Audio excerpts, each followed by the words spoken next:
Assalamualaikum warahmatullahi wabarakatuh. Waalaikumsalam warahmatullahi wabarakatuh. 7 sekarang tanggal 5.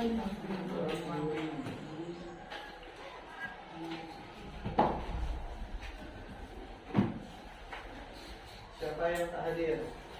Temannya.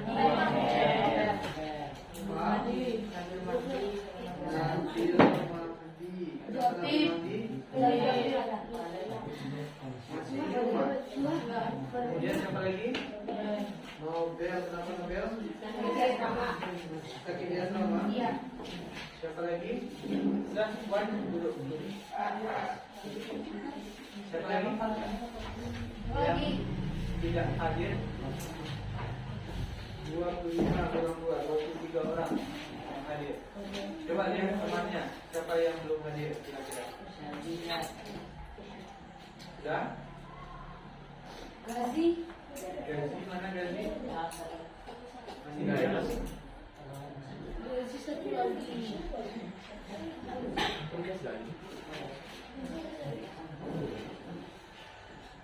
Baik.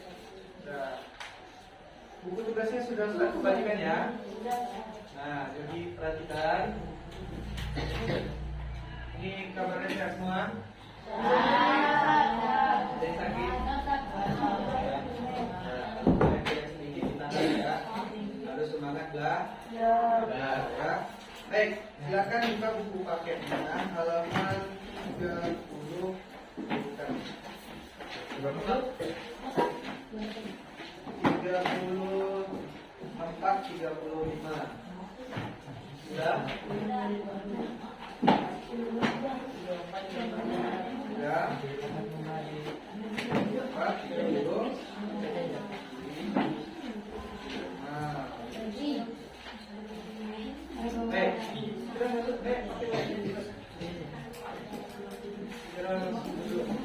Nah, baik, lanjutkan. Pada pembelajaran kali ini ya, kita ingin mencapai tujuan pembelajaran yaitu 4.3, menceritakan kembali isi teks narasi atau cerita imajinasi yang didengar dan dibaca secara lisan, tulis, dan visual. Ya, sekali lagi saya ulangi, perhatikan. Menceritakan kembali isi teks narasi yang didengar dan dibaca secara lisan, tulis, dan visual. Nah, pada halaman 34 itu ada kegiatannya menceritakan kembali isi teks narasi. Oke, kegiatan B. Nah, perhatikan ya, sebelum antum nanti Ustaz minta untuk menceritakan kembali sebuah teks narasi, tolong diperhatikan. Di situ ada langkah awal sebelum antum melakukan yang namanya membaca dengan teliti. Ya, ada kegiatan awal di situ. Memilih kata yang tepat. Nah, baik, mari kita sama-sama berdiskusi menjawab kegiatan awal ini. Perhatikan soal pertama. Senyum Umus adalah senyum getir yang dipaksakan karena tampak jelas beliau sedang cemas.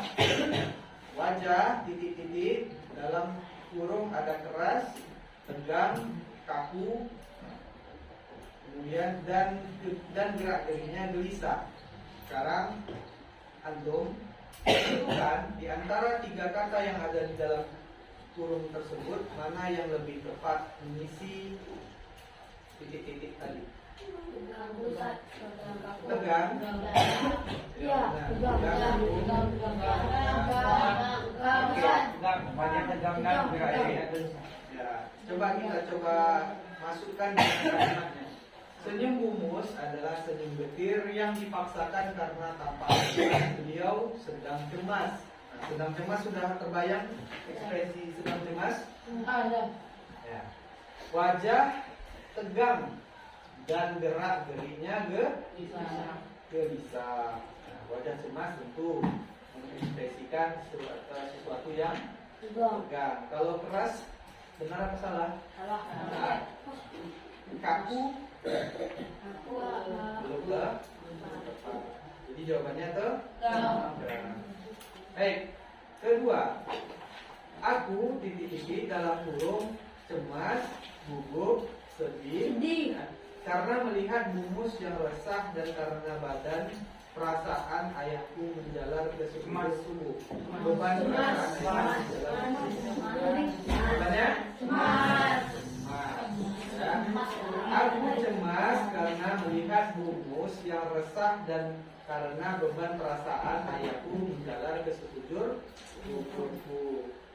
Baik. Yang ketiga, aku tahu beliau sedang hidup dan aku maklum bahwa tak mudah bagi seorang pria berusia 47 tahun, seorang titik-titik pegawai, karyawan, buruh, tambang yang beranak banyak dan bergaji kecil untuk menyerahkan anak laki-lakinya ke sekolah. Buruh? Ya. Seorang buruh tambang yang beranak banyak dan bergaji kecil. Apakah pegawai itu bergaji kecil? Tidak. Ya, selalu. Begitu juga halnya dengan karyawan, ya. Biasanya yang bergaji kecil adalah buruh. Ya. 4. Lebih mudah menyerahkannya, ya, lebih mudah menyerahkannya pada tauke pasar. Oke maksudnya. Tauke pasar ini kata bakunya. Oke, pasar pagi untuk jadi tukang parut atau pada juragan pantai untuk menjadi kuli kopra agar dapat membantu titik-titik ekonomi, bisnis, pekerjaan, keluarga. Ekonomi ya. Terakhir, 5. Sekolah Muhammadiyah tidak menetapkan iuran dalam bentuk apapun. Para orang tua hanya titik-titik membayar, menyumbang, menyicil sukarela semampu mereka.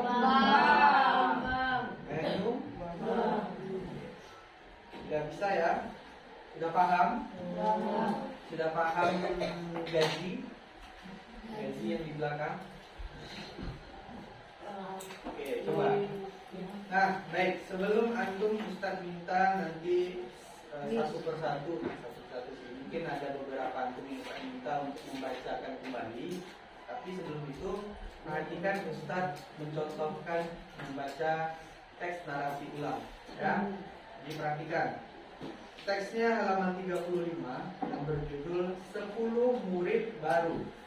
Nah, perhatikan ya. Ingat, dalam menyampaikan atau menceritakan kembali kita perlu yang namanya intonasi, ya. Harus tahu intonasinya di mana. Kemudian kita juga harus bisa menekankan pada misalkan mana kalimat perintah, mana kalimat tanya, ya. Tidak semuanya dibaca dengan datar. Nah, jadi perhatikan cara Ustaz membacakan sebuah teks narasi, ya. Dilihat tanda baca masing-masing di buku paket, ya. Kita sama-sama baca teks narasi halaman 35. Nah, jadi perhatikan. Nah, coba yang tidur-tiduran duduk dulu. Perhatikan buku paketnya.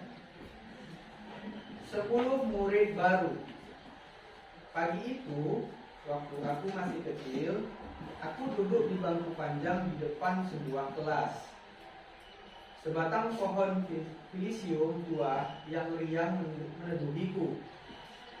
Ayahku duduk di sampingku, memeluk padaku dengan kedua lengannya, dan tersenyum mengangguk-angguk pada setiap orang tua dan anak-anaknya yang duduk berderet-deret di bangku panjang lain di depan kami.